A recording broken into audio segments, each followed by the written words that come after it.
नमस्ते दोस्तों, कैसे हो आप सभी। स्वागत है आपका सिने सागा हिंदी में। आज जो मूवी एक्सप्लेन करने जा रहे हैं, इससे पहले इसका फर्स्ट पार्ट आया था जिसका नाम journey to the centre of earth, जो कि 2008 में आई थी। उस मूवी के लास्ट में हमने देखा था कि कैसे शॉन को एक बुक गिफ्ट में मिली थी और उस बुक का नाम भी मिस्टीरियस आइलैंड था। उस बात को वे तकरीबन 4 साल बीत चुके थे और शॉन के साथ में ही ये सेकंड मूवी कंटिन्यू होती है। शॉन यहाँ पर कुछ रूल्स तोड़ता हुआ एक जगह से भाग रहा था। पुलिस वाले शॉन के पीछे पीछे थे। एक स्विमिंग पूल में कूदने के बाद शॉन को पुलिस वाले पकड़ लेते हैं, जहाँ पर शॉन के स्टेप फादर हैंग आते हैं। हैंग असल में आर्मी का एक्समैन था। शॉन और हैंग की बिल्कुल भी नहीं बनती थी। शॉन को अभी भी अपने फादर मैक्स की ही याद आती थी और वो हैंग को उसकी बराबरी नहीं दे सकता था। शॉन से बात करने के लिए हैंग जब कमरे के अंदर आता है तो वो एक लैटर को देखता है। हैंग उसे देखते ही पहचान जाता है कि इस लैटर को तो कोडिंग करने की जरूरत है। इसी कारण शॉन कहता है कि अगर आपको इतना ही कोडिंग करने का शौक है तो बताइए इसके अंदर क्या लिखा है। लेकिन हैंग कहता है इससे पहले तुम्हें बताना पड़ेगा कि तुम आखिर सैटेलाइट कंट्रोल सेंटर पर क्यों गए थे। तब शॉन यहाँ पर बताता है कि मुझे एक रेडियो से सिग्नल मिले थे और मैं अपने घर में बैठकर उन सिग्नल्स को रिकॉर्ड नहीं कर पा रहा था। मुझे काफी स्ट्रॉन्ग नेटवर्क की जरूरत थी। तब हैंग कहता है कि इसी कारण तुम सैटेलाइट कंट्रोल सेंटर पर गए थे और आखिर तुम्हें ये सिग्नल किसने भेजे हैं। शॉन कहता है कि पहले पढ़ के बताइए। तो हैंग कोड को डिकोड करता है जिसमें लिखा था कि वो आइलैंड सच में है, तुम्हें उस आइलैंड में आना पड़ेगा। शॉन और इसी के साथ में काफी सारे हिंट्स थे कि उस आइलैंड तक कैसे पहुंचा जा सकता है। शॉन उस पूरे मैसेज को पढ़ के बहुत एक्साइटेड होता है और उसके बाद हैंग को कहता है कि ये सिग्नल्स उसके ग्रैंडफादर अलेक्जेंडर एंडरसन ने भेजे हैं, जो कि 2 साल से गायब है। वो पिछले 30 साल से इस मिस्ट्री आइलैंड के बारे में खोज कर रहे हैं और शायद उन्हें वो आइलैंड मिल चुका है। हैंग कहता है कि आर्मी के अंदर रिकॉर्ड करने के अंदर मुझे काफी सारे प्राइसेस भी मिल चुके हैं, मैं तुम्हारी इसमें मदद कर सकता हूँ। शॉन और हैंग दोनों मिलके कई सारे ऑथर्स की बुक्स को एक साथ लाते हैं और इन तीनों बुक्स के अंदर ही एक मिस्ट्री आइलैंड के बारे में कह रखा था, बट इन तीन के अंदर मैप्स अलग अलग थे। हैंग जब इन तीनों के मैप को एक साथ लगाता है तो उन्हें मिस्ट्री आइलैंड के बारे में पता चल जाता है। ये आइलैंड पलाव के अंदर था। शॉन वहाँ पे अकेला जाना चाहता था। हैंग उसे जाने से मना करता है, लेकिन शॉन कहता है कि मैं वहाँ पे अकेला जाके ही रहूंगा। हैंग यहाँ पे शॉन के मॉम से बात करता है और कहता है कि अगर हम दोनों के बीच में रिलेशन अच्छा रखना है तो शायद मुझे उसकी मदद करनी चाहिए। जिसके बाद हैंग शॉन को अपने साथ में पलाव ले आता है। इन दोनों को उस आइलैंड को ढूंढना था जिसके बारे में अभी तक कोई भी नहीं जानता था। शॉन जिसको भी उस आइलैंड के बारे में बताता तो कोई भी वहाँ जाने से मना कर देता, क्योंकि उस आइलैंड में जाने से पहले बीच के रास्ते में काफी ज्यादा तेज तूफानों का सामना करना पड़ता है। लेकिन $1000 तो उनके गबाटो नाम का आदमी उन्हें राइट देने के लिए तैयार हो जाता है। तभी यहाँ पे गबाटो की बेटी कायलानी आती है और वो कहती है कि अगर इन दोनों को उस आइलैंड तक पहुँचना है तो ये अच्छे खासे पैसे भी देंगे और वो $3000 की मांग करती है। हैंग के पास में कोई ऑप्शन नहीं था और वो शॉन की बात मानते हुए $3000 में राइट तय करते हैं। शॉन कायलानी को देख के काफी ज्यादा इम्प्रेस था और उससे बात करने के लिए वो उससे इम्प्रेस करता रहता है। हैंग को पहले ही पता था कि आगे जाने के बाद इन्हें कोई आइलैंड नहीं मिलेगा, लेकिन देखते ही देखते आगे एक टॉर्नेडो आने लगा है। शॉन कहता है कि जूल्स के बुक के अकॉर्डिंग हमें इस टॉर्नेडो के अंदर से ही होके जाना पड़ेगा और उसके बाद ही बवंडर हमें सीधा मिस्ट्री आइलैंड में ले जाएगा। हैंग कहता है गबाटो को कि अभी के अभी यहाँ से इस चोपर को मोड़ो, हमें फिर से घर जाना है। लेकिन गबाटो कहता है कि अब मेरा कोई कंट्रोल नहीं रहा है, इस प्लेन के ऊपर अब तो हमारा मरना तय ही है। जिसके बाद ही पूरा चोपर क्रैश हो जाता है और ये चारों आके एक मिस्ट्री आइलैंड बिगड़ती है। अब शॉन सबको कहता है कि क्या आप लोगों को बिलीव हो चुका है कि ऐसा भी कोई आइलैंड एग्जिस्ट करता है। उन पत्थरों के अंदर से एक गुफा दिखाई देती है। जब चारों इस गुफा के बाहर निकलते हैं तो इनकी आंखों के सामने बहुत ही सुंदर एक अलग ही दुनिया दिखाई देती है। ये जगह एक लिलीपुट सिटी जैसी दिखाई देती है, क्योंकि जूल्स की बुक में लिखा था कि हर एक बड़ा जानवर छोटा दिखाई देता है और एक छोटा जानवर हद से ज्यादा बड़ा दिखाई देता है। यहाँ की बटरफ्लाईज बहुत ज्यादा बड़ी थी और बड़े बड़े एलिफेंट बिल्कुल छोटे से टॉय जैसे दिखाई दे रहे थे। सामने पहाड़ियों से आते हुए धुएं को देखते हुए शोन बताता है कि इस धुएं के कारण सिर्फ और सिर्फ उसके ग्रैंडफादर हो सकते हैं। शोन अपने ग्रैंडफादर को ढूंढने के लिए आगे बढ़ता है और बाकी सबको भी उसके पीछे पीछे जाना ही पड़ता है। आगे जाने के बाद इन्हें लगता है कि इनके पैरों के नीचे बड़े बड़े से चट्टान है या बड़े बड़े से पत्थर है, लेकिन ये बड़े बड़े पत्थर नहीं थे बल्कि जॉइंट लिजार्ड के एग्स थे। गबाटो के पैर के नीचे जो एग्स था उसके अंदर क्रैक्स आ जाते हैं और वो उसी के अंदर गिर जाता है और उस अंडे के अंदर एक बेबी लिजार्ड उस पे अटैक करने ही वाली थी कि तभी वहाँ से सभी भागने लगते हैं। जिसके बाद वो बड़ी सी जॉइंट लिजार्ड भी नींद से उठ जाती है और इन सभी का पीछा करने लगती है। एक वक्त ऐसा आता है कि जब ये छिपकली से बच के कहीं नहीं भाग पाते, तभी इस छिपकली के ऊपर अटैक होता है और बड़े बड़े से ट्री झकेसे लगते हैं। इन सब के जान बचाने वाला और कोई नहीं बल्कि एंडरसन था, यानी कि शॉन के ग्रैंडफादर, जो कि इन सभी का वेलकम करते हैं। शॉन अपने ग्रैंडफादर से मिलके बहुत खुश होता है, लेकिन लेकिन एंडरसन हैंक से मिलके बिल्कुल खुश नहीं थे। एंडरसन इन सभी को अपने साथ अपने ट्री हाउस में ले जाता है, जहाँ पर हर तरह की चीज थी। 2 साल से एंडरसन इसी जगह पर रह रहा था, इसी कारण इस मिस्ट्री आइलैंड की छोटी सी छोटी चीज के बारे में जानता था। एंडरसन जीस शिप के अंदर यहाँ पे पहुंचा था। वो पूरी तरीके से बर्बाद हो चुकी थी और उसी के बचे हुए टुकड़ों से उसने रेडियो बनाया था और शॉन को सिग्नल भेजे थे। हैंक कहता है कि उन्हीं सिग्नल्स को हम यूज करके यहाँ पे मदद मांगा सकते थे। तब एंडरसन कहता है कि उस सिग्नल को पाने के लिए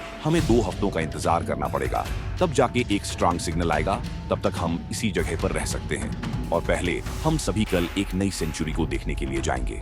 शॉन गायलानी को पसंद करता था, इसी कारण उसके स्टेप फादर हैंग गायलानी को इम्प्रेस करने के लिए शॉन को अलग अलग आइडियाज देने लगते हैं। एंडरसन को फॉलो किया जाएगा। ये सभी अपनी आंखों के सामने अटलांटिक सेंचुरी देखते हैं। सभी को मालूम था कि अटलांटिक शहर डूब चुका है, लेकिन आखिर ये इतना सुंदर शहर वापस से कैसे यहाँ आया। तब एंडरसन एक्सप्लेन करता है कि ये एक ऐसा आइलैंड है जो कि 70 सालों तक पानी के अंदर डूबा रहता है और 70 सालों तक जमीन के ऊपर आ जाता है। इसी कारण आज हम इस अटलांटिक शहर के ऊपर खड़े हैं। शॉन जूल्स की बुक के अकॉर्डिंग सारी चीजों को देखने लगता है और उसे लगता है कि यहाँ पे कैप्टन नीमो की समाधि भी होगी और साथ ही साथ नौटालिस सबमरीन भी होगा। हैंक वहाँ पे इकट्ठे पानी को टेस्ट करके बताता है कि ये खारा पानी है जो कि समुद्र का है कि हैंक की कैलकुलेशन के अकॉर्डिंग ये पूरा आइलैंड 2 से 3 दिन के अंदर डूबने वाला है। एंडरसन कहता है कि अब तक की मेरी सारी रिसर्च से मैं कह सकता हूँ कि अभी इस आइलैंड को डूबने में 14 साल है। तब हैक इस बात पर अड़ जाता है और कहता है कि हमें यहाँ से जल्द निकलना पड़ेगा। आप लोगों को आइलैंड देखना था, आप लोगों ने वो ढूंढ लिया और अब हमें यहाँ से चलना चाहिए। जूल्स के बुक के अकॉर्डिंग कैप्टन निमो की समाधि भी इनके आसपास ही होनी चाहिए। शॉन को मिलने पर वो इसके अंदर नहीं जा पाता क्योंकि ये सुरंग बहुत ही छोटी थी। इसी कारण कायलानी और सुरंग से नीचे जाती है, जहाँ पे उसे कैप्टन निमो दिखाई देते हैं जो कि एक स्केलेटन में बदल चुके हैं। उन्हीं के बुक के अंदर एक नोटलेस सबमरीन के बारे में लिखा हुआ होगा, लेकिन इस बुक को लेते ही यहाँ पे अर्थक्वेक आने लगता है और इस बुक के अकॉर्डिंग के रास्ते से ही पता चलता है कि इनके पास 2 ऑप्शन हैं। अगर ये लोग किनारे के किनारे से जाएंगे तो इन्हें वहां जाने में काफी दिन लग जाएंगे और अगर ये साइलेंट के बीच में से उके जाते हैं तो कम समय तो लगेगा, लेकिन बड़े बड़े जानवरों से इनका सामना जरूर हो सकता है। आगे बढ़ते हुए इन्हें कई अलग अलग चीजें दिखाई देती है, बड़ी बड़ी चींटियों के साथ में अलग अलग तरह के पेड़ भी। ये सभी एक जगह जाके रुक जाते हैं क्योंकि इनके सामने बहुत बड़े बड़े माउंटेन जिसके ऊपर ये कभी नहीं चढ़ सकते थे।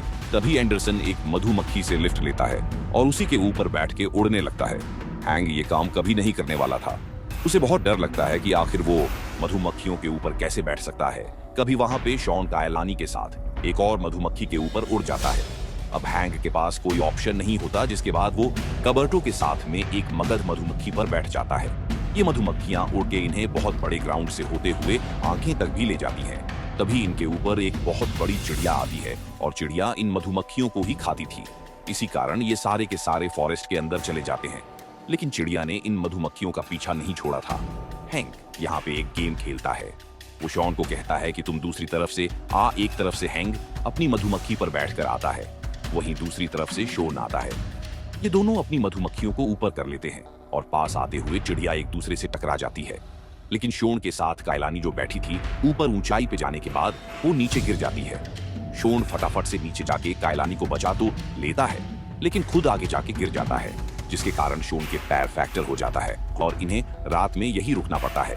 हैंक शॉन की बहुत मदद करता है और इसका ध्यान भटकाने के लिए ये लोग रात में गाना भी गाते हैं।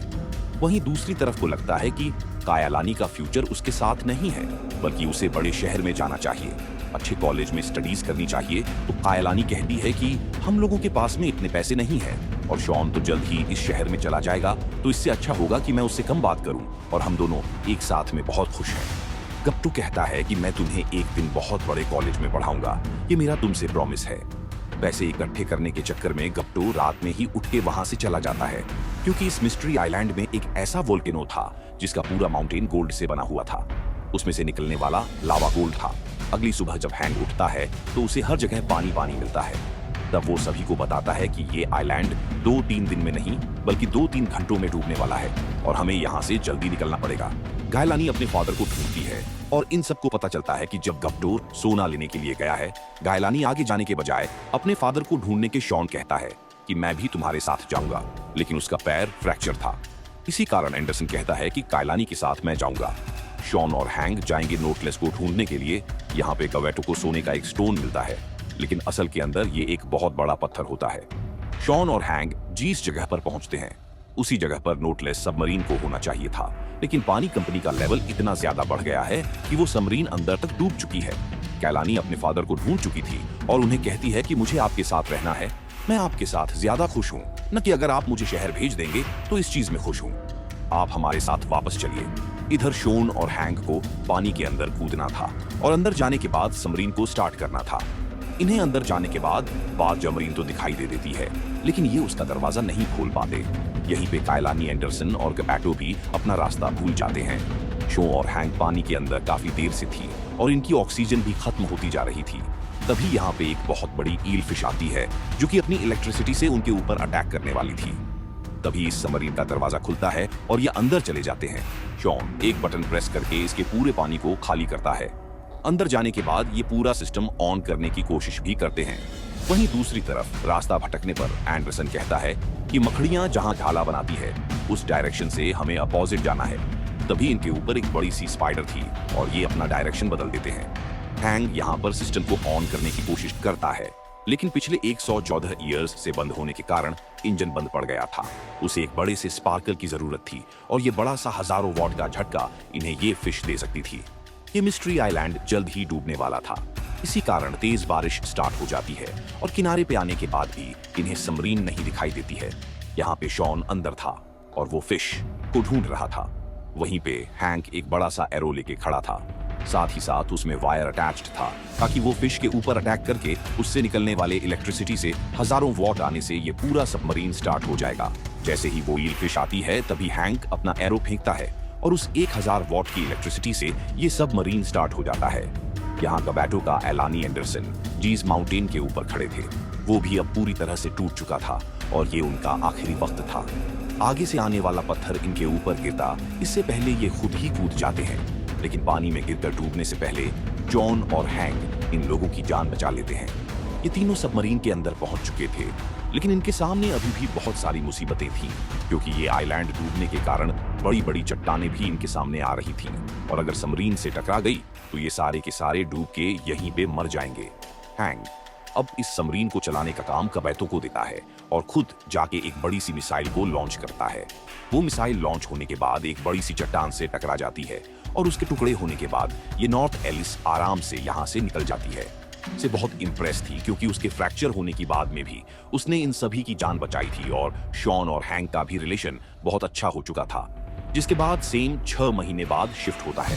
गबैटो के पास में इतने हजारों साल पुरानी जो सबमरीन थी उसकी अच्छी खासी बोली लग चुकी थी और अब गबैटो इस आइलैंड का वन एंड ओनली गाइड बन चुका था, जो कि इतनी बड़ी सबमरीन के अंदर है। सभी को साइलेंट तक लेके जाया करता था।